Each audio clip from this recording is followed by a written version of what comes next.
¿El debate político, Paloma, se va a trasladar únicamente a las elecciones congresionales? Es decir, la presencia del expresidente Álvaro Uribe en una lista de alguna manera va a direccionar a los votantes a que centren su atención únicamente en lo que significa el poder del Congreso, o también y hasta dónde las elecciones presidenciales van a pasar a un segundo plano, porque siente uno que, pues, como el expresidente no podía aspirar a la presidencia, lo está haciendo para captar el poder en el Congreso.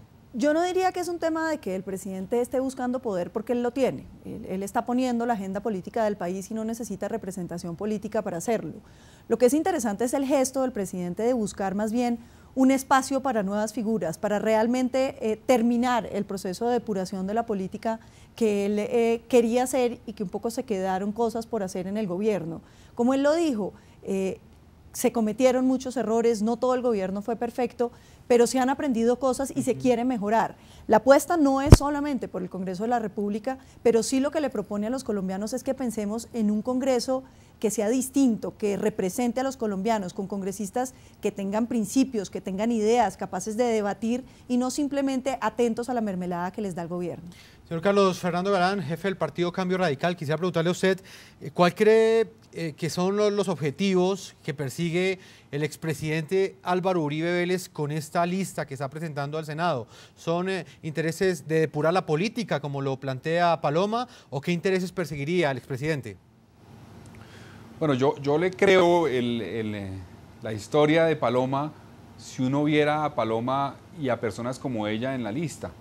Pero yo creo que no solamente hay personas como Paloma desafortunadamente en esa lista, y creo que es importante aterrizar el debate sobre la depuración de la política, que comparto plenamente, pero que me llama la atención que se plantee desde el punto de vista de que el presidente Uribe va a ser quien depura la política, cuando no olvidemos lo que pasó durante su gobierno, no olvidemos lo que pasó para lograr la reelección presidencial, cómo se repartieron notarías, cómo se repartieron cosas a los congresistas. Entonces hay que tener cuidado con ese discurso, porque creo que puede ser poco creíble en algunos escenarios de la vida política nacional cuando recordemos lo que pasó.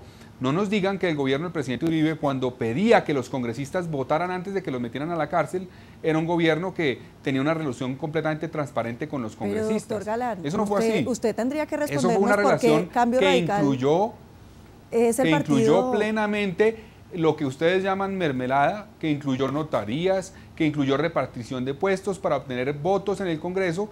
Entonces le llama a uno la atención esta intención tardía del presidente Uribe por depurar la política. Ojalá lo hiciera en serio y ojalá participara con personas como Paloma en toda la lista. Paloma, ¿es una intención tardía, como lo dice el señor Carlos Fernando Galán? No, yo creo que el presidente Uribe tiene un infinito respeto democrático y él considera que si esos son los representantes de los colombianos, es deber del gobierno un poco gobernar con ellos. Y hay un hecho que es interesante, y es que usted puede recorrer toda Colombia buscando los alcaldes y los gobernadores que ejercieron durante los periodos de Uribe y encontrar que todos ellos, a pesar de su filiación política, lo aprecian y lo respetan, porque Uribe es un demócrata y se tomó muy en serio las elecciones que han hecho los colombianos. Sin embargo, yo veo que el doctor Galán señala los lunares del uribismo, pero no habla de los lunares del partido que él preside. El doctor Galán bien sabe que Cambio Radical es el partido que porcentualmente, en número de congresistas que tiene y congresistas detenidos por parapolítica, es el partido con porcentualmente más detenidos por parapolítica. Yo lo que quiero decir con esto es que la política colombiana ha venido en una honda crisis y que ha llegado el momento de que los partidos y los colombianos nos pongamos la meta de superar esa crisis, de depurar realmente la política. Yo creo que la lista del uribismo, del Centro Democrático, es una lista diseñada para eso. Buscó gente representativa de todas las regiones, buscó gente comprometida con sus regiones, con la opinión, conectada de una manera significativa con esas provincias colombianas. Y ojalá los otros partidos, en vez de criticar la gente que no les gusta de esa lista, nos muestren sus listas con unos candidatos de esas mismas condiciones y que no estén dedicados a la manzanilla. Estaremos atentos para recibirlas. Señor Carlos Fernando Galán, quisiera preguntarle sobre la incidencia que tendría, digamos, una eventual elección de más de 15 senadores, por decirlo con alguna cifra, por parte del expresidente Álvaro Uribe Vélez, por parte de esta lista del Centro Democrático. Un poder uribista en el Congreso 2014-2018 afectaría ese proceso de paz que ha venido defendiendo el presidente Juan Manuel Santos. Tendría una incidencia, sin lugar a dudas. A mí me parece que algunos de los planteamientos que ha hecho el presidente Uribe y el sector que lo acompaña son válidos de preocupación frente al proceso de paz. Otros no.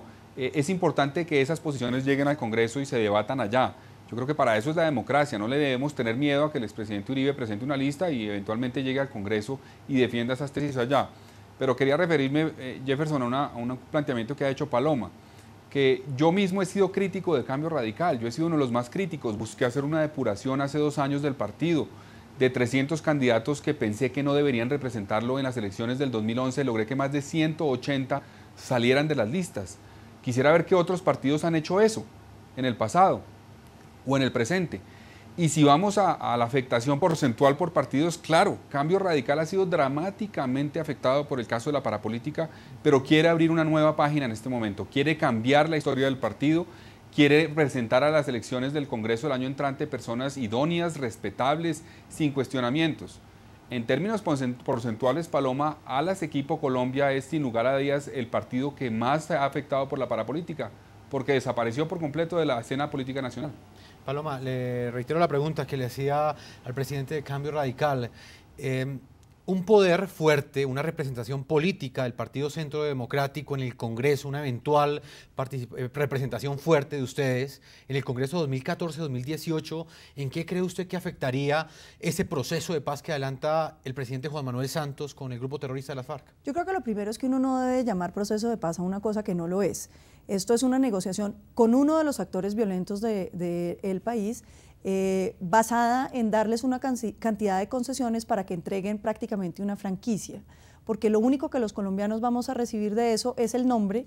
Habrá muchos guerrilleros que no se van a desmovilizar, que van a entrar simplemente a otras organizaciones, y habrá suficientes organizaciones para que los colombianos sigamos viviendo en guerra. De manera que lo primero es apuntalar eso. Yo creo que cuando el uribismo se refiere al proceso de negociación con las FARC, lo que está apuntando es que la paz no puede conseguirse simplemente eludiendo los problemas y derogando las normas para que quienes han sido asesinos, terroristas, narcotraficantes y secuestradores queden en la impunidad y les regalen representación política. Paloma, ¿la posición de usted va a ser completamente de oposición frente a esos eventuales acuerdos que se lleguen a firmar? Yo creo que la ¿Esa va a ser una de las banderas de la campaña de ustedes? La posición del Centro Democrático es bastante clara. Nosotros queremos paz sin impunidad. Queremos un procedimiento similar al que se aplicó a los paramilitares, es decir, justicia, verdad y reparación, y que no tengan representación política quienes cometieron delitos de lesa humanidad, crímenes de guerra y que han afectado tanto la vida de los colombianos. Paloma, ¿esa va a ser la bandera de campaña de ustedes? La bandera de campaña son muchas. Pero ¿va a ser las principales? No, yo creo que ese es uno de los temas que le preocupa al país, pero el país también está preocupado por otras cosas. Es urgente una reforma a la justicia que le devuelva nueva agilidad a toda la rama, más respetabilidad. Creo que es urgente una reforma a la salud, que no nos devuelva un sistema como el que teníamos antes con el Seguro Social, que es completamente ineficiente. Yo creo que los colombianos se están preguntando qué va a pasar con su seguridad, qué está pasando en la provincia colombiana donde la gente otra vez está a merced de los violentos, qué va a pasar con el narcotráfico, qué va a pasar con la minería ilegal, qué va a pasar con un Estado que se ha vuelto muy burocrático y que cada vez gasta más en burocracia. Son temas de fondo que todos hacen parte, digamos, del paquete que irá a defender el Centro Democrático desde el Congreso. Señor Carlos Fernando Galán, antes de irnos a comerciales, quiero preguntarle sobre esto. ¿Hasta dónde cree usted que con esta lista al Senado del expresidente Álvaro Uribe Vélez, la campaña al Congreso va a terminar polarizada entre quienes apoyan férreamente el proceso de paz, la paz que busca el presidente Juan Manuel Santos con el grupo terrorista de las FARC, el concepto de paz que él tiene, y los que critican ese proceso de paz? ¿La campaña por el Congreso va a terminar polarizada entre estas dos vertientes? Yo creo que sí va a influir muchísimo el proceso de paz en la campaña electoral. Eso es inevitable por la coyuntura y por la forma como los tiempos se han juntado en lo que tiene que ver con el proceso de paz y el proceso electoral. Y eso, pues, uno puede tenerle miedo a eso y decir, es peligroso que en un proceso electoral se negocie la paz, pero también puede ser positivo porque lo que hace es, digamos, obligar a una sinceridad de los actores políticos frente a lo que le proponen al país y qué van a hacer eventualmente si llegan al Congreso o si llega a la presidencia nuevamente el presidente Santos. Pero más allá de esto, yo creo que va a ser un debate muy complicado porque, y es tal vez el riesgo que existe en el tema electoral, porque se simplifica mucho el debate, es efectista. Claro que nosotros no queremos que haya impunidad en Colombia, claro, pero tampoco queremos que se pueda hacer un proceso de paz sin renunciar en algo a la justicia. Se requiere renunciar en algo a la justicia, como ha ocurrido en el pasado. La discusión es cuánto, y ahí está sobre la mesa la discusión, pero no solamente se requiere pensar en temas de impunidad y justicia, hay que pensar en temas de verdad. El país tiene que saber qué pasó. Por ejemplo, el proceso de paz con los paramilitares, que ha tenido grandes problemas, solamente hay un puñado de condenas hoy en Colombia del proceso de justicia y paz, nos debe todavía buena parte de la verdad. Saber qué fue lo que pasó en términos de paramilitarismo en Colombia, quiénes fueron los aliados del paramilitarismo, cómo actuaron esos aliados desde la política, desde el empresariado, desde sectores de la sociedad colombiana.